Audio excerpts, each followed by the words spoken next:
World leaders speaking for the second day at the United Nations General Assembly. And on the agenda today, a controversial firearms treaty signed by Secretary of State John Kerry. Opponents worried it could have a chilling effect on our gun rights in our own country. Eric Sean joins us live from outside the UN with more. Hello, Eric. Hi, Shannon. Well, supporters say this measure will stop the illegal trafficking in weapons, but critics call it global gun control. And here at the United Nations this morning, Secretary of State John Kerry did sign the United Nations Arms Trade Treaty. You know, it's been a very controversial measure since it was first proposed and the Obama administration signed on to it. It is aimed at trying to stop the flow of small and illegal weapons that have flooded hotspots and conflict zones across the globe, specifically in Africa.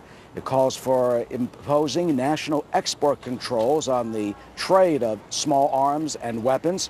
In signing the treaty, the Secretary of State addressed American concerns that it would violate potentially the Second Amendment or impinge on American sovereignty and gun rights. Mr. Kerry said it will not do that at all. It will not affect U.S. law in that way, and it will not affect gun possession, just that it imposes standards on other governments to make the world safer.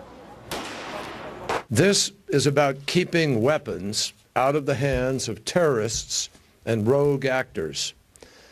This is about reducing the risk of international transfers of conventional arms that will be used to carry out the world's worst crimes. This is about keeping Americans.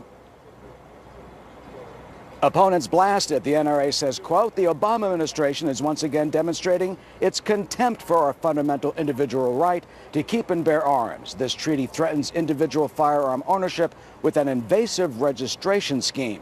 Others say it won't work. It's in effect going to influence only the law-abiding, because only the law-abiding are going to uphold the treaty. And that means that places like the United States are going to be affected far more by it than places like Syria or Iran. And it will likely not be ratified by the Senate. A majority of members of the Senate oppose it. Shannon, back to you. All right, Eric, we're going to debate that a little bit later on, what it really means. Thank you for your reports.